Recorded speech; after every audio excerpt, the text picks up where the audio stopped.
Welcome to episode 5 of Diary with a Messiah. Today, we're going to talk about getting your name out there. And again, this applies to anyone just starting out in the world of professional wrestling.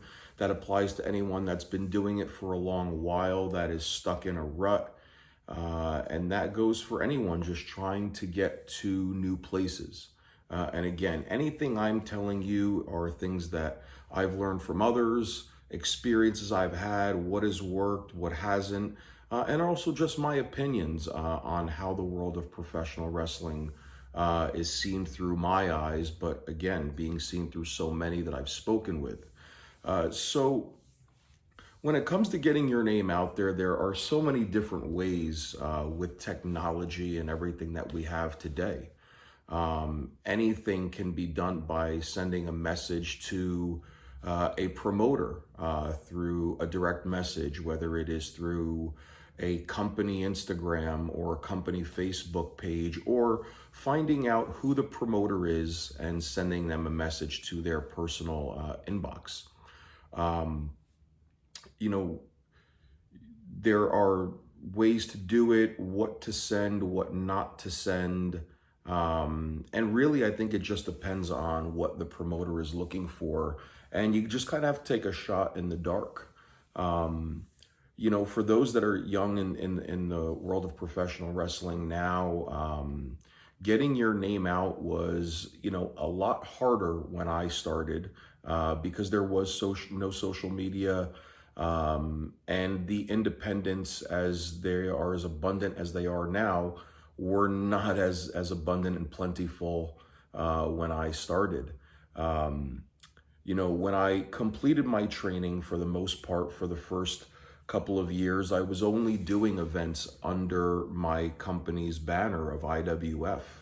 And the only times that I ever really worked any outside events were through promotions that my trainer had an affiliation with.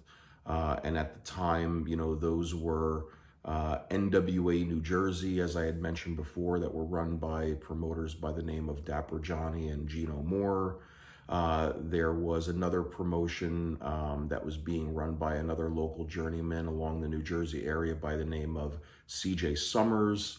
And then there was another one that had a small affiliation, but not really. Again, guy was in the business for a hot minute by the name of the Great Sorrenzio. A lot of the other promotions that I ended up doing some work with through affiliations were with Chaotic Wrestling for a short period. And even the Blue Meanie had ran a promotion by the name of 3PW that I worked a few events for, through the affiliation that I had with, IWF, which is where I came from. I started branching out a little bit more after that. But before I get into really breaking out, I do need to stress something, and I know this happens with a lot of promotions, and I'm not saying that it is right or it is wrong.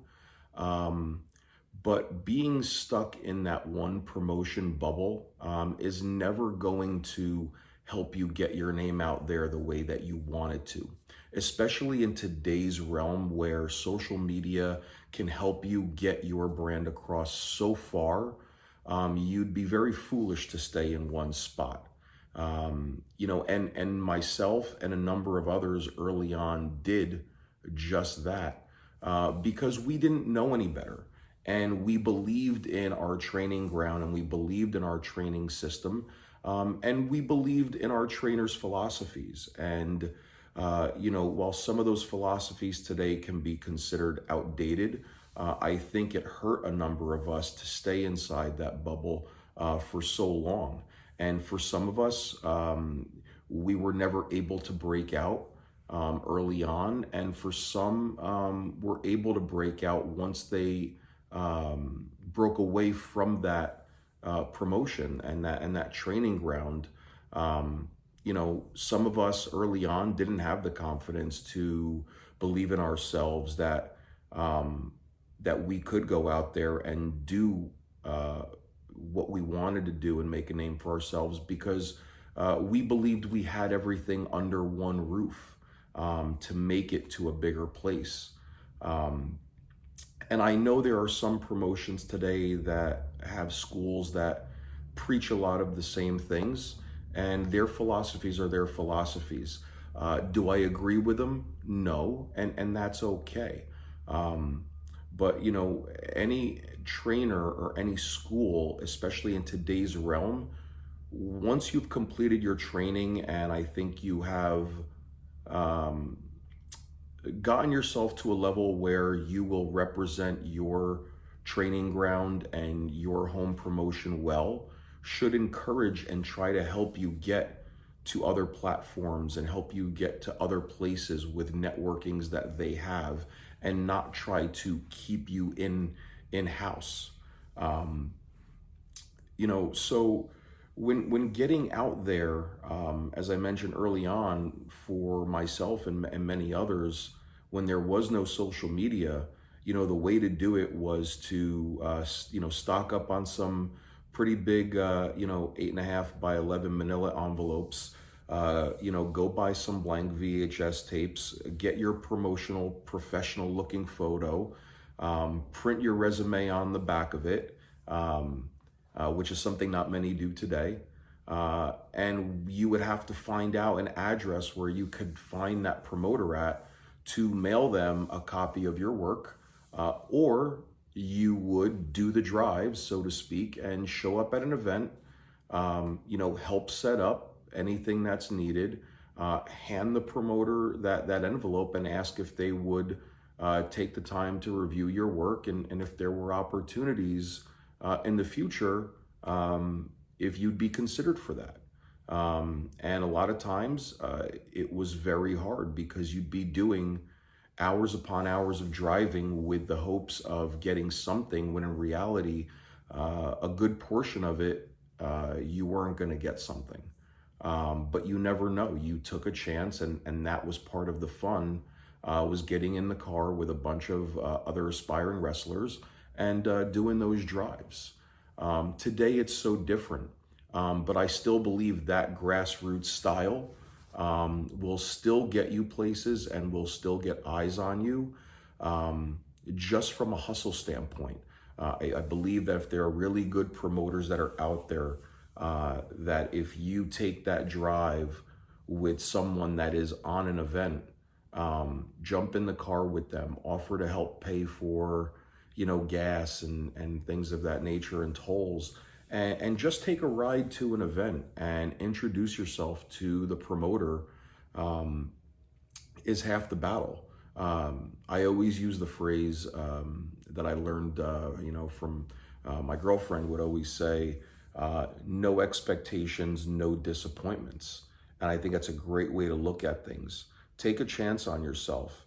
Take a ride to that event with no expectations other than just taking a moment to introduce yourself to that promoter, asking if you can help out, and ask if there are opportunities in the future, and just see what they say. I can't stress how many times I have driven to events with someone with that same mindset, and have been offered a spot on the event because things happen. A performer pulls off the show. A performer has an issue getting to the event, and they need an extra person. Or someone has an idea for something that you fit the bill for. So you never know what's going to happen if you take that opportunity and that leap.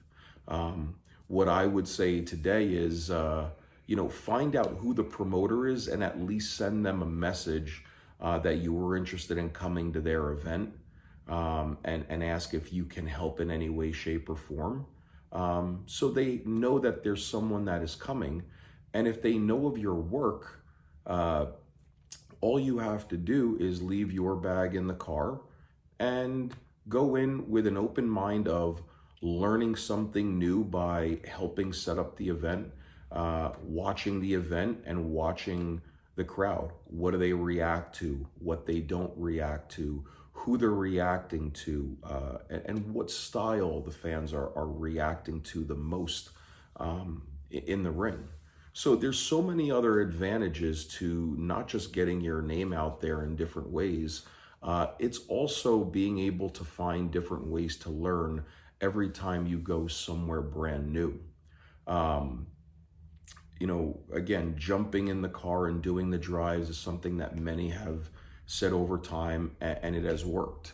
One name that comes to mind is MJF, who has become a huge star and an incredible performer in such a short period of time because he was willing to do those drives. He had told me at one point early on that, he was willing to drive, to states 5-6 hours away with no guarantees just to help set up chairs and help set up, a ring. So the guys that do that are the ones that are going to, be able, I think, to grab that brass ring that much faster because they have the passion, they have the determination, they have the will to not give up and to succeed.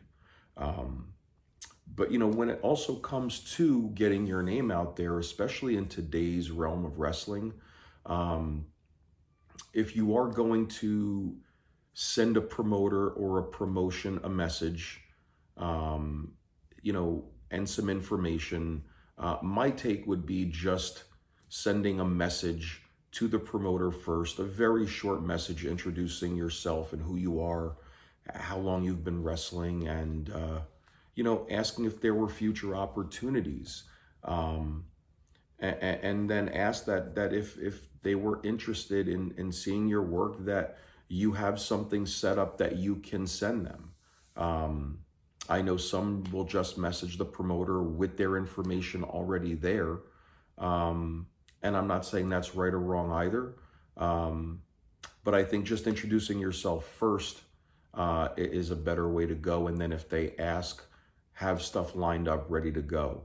And what you should always have in your toolbox when looking to get booked at places is, to be able to send a couple of high quality, professionally taken 8x10 promotional photos that, display your personality and your character. Have 1 or 2 matches that should be no longer than, I would say, 7 to 8 minutes, but I think a 5 to 6 minute match is enough if the match is good to be able to get your abilities across. Do not send 10, 15, 20-minute matches because no promoter has the time to sit down and watch that. And also, I know some say it's not the right thing to do today, and some say that it still is and it's a lost art, is creating a wrestling resume of your background, letting that promoter know who trained you, what seminars you've done, what promotions you have worked for with reputable names, what other skills do you have in the line of professional wrestling. Have you refereed on events before? And if that's the case, another little tip that might work for others looking to get on events, have a separate bag in your car with a professional referee gear. Have a professional referee shirt, a professional pair of slacks, and a pair of all black sneakers with black socks, and a nice belt for your black belt for your pants, and make sure they're all neatly and folded. Events where they didn't need a performer, but they needed an additional referee. And sometimes by being able to step in as a referee, again, might put you in better standing with that promoter when it comes to opportunities down the road. But again, learning how to do everything is great. If you're heading to an event and you want to find a way to help, if they need someone else to do the music or do the ring bell or help with lights, Always make yourself available to help in any way, shape, or form. It's going to further you and your experience level down the line in learning how to do so many different things. And it may help your creativity for your own persona down the line as well. So again, anything that I am saying here is, based on experiences I've made, mistakes I've made, and just being able to, as I would say, don't take yourself seriously. Take what you do in the ring seriously. You are never too good to help out in other ways on an event. The experience you're going to get is second to none, and the reputation that you're going to build among your peers and promoters can travel very quickly in the world of professional wrestling. And that's a very big thing too when it comes to performing on events. Another way to get booked on events too is again, like anything in life, recommendations. If a performer who consistently works for a promotion is going to recommend you to their company, they don't want it to fall on them if that person that they recommend and the promoter brings in doesn't do a good job. That not only hurts you, but it hurts the person that recommended you for that event as well. And again, I'll get into this as we get into another episode when it comes into gear. We'll talk about that in length, but gear is another thing in the way that you look and how you carry yourself and how you act, in and around the locker room and the event, or all other little aspects that you may not think someone is paying attention to, but someone is always watching. And that plays a part in working for promotions and getting your name out there as well. What's your reputation? What are you like? Are you easy to work with? Are you easy to deal with? Are you prone to showing up late to events, or are you someone that is willing to get there on time and even earlier? The best thing that I can tell anybody about being booked on events is be someone that is easy to deal with in every single aspect. Don't have a reputation of showing up late. Don't have a reputation of being someone that's not necessarily liked in a locker room. Be a peer and get along with everyone. Because another another way of getting booked on events too is not just your in-ring abilities and those other areas. It's how are you able to mesh with a locker room? Do you get along with everyone in that locker room? Do you take yourself too seriously? Are you lighthearted?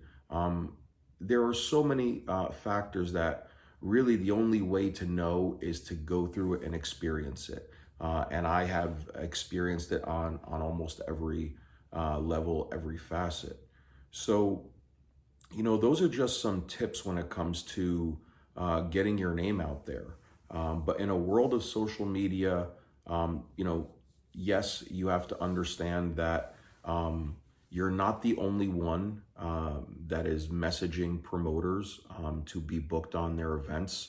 There are so many professional wrestlers out there trying to make a name for themselves. And especially the bigger, well-known companies, they're being flooded with emails and messages on a daily basis. And I know some don't respond. Some will respond with a very generic message that is basically saying that they're not interested in booking you in a nice way. And I myself have been guilty of getting very frustrated when there are times that I may not have gotten a response that I want.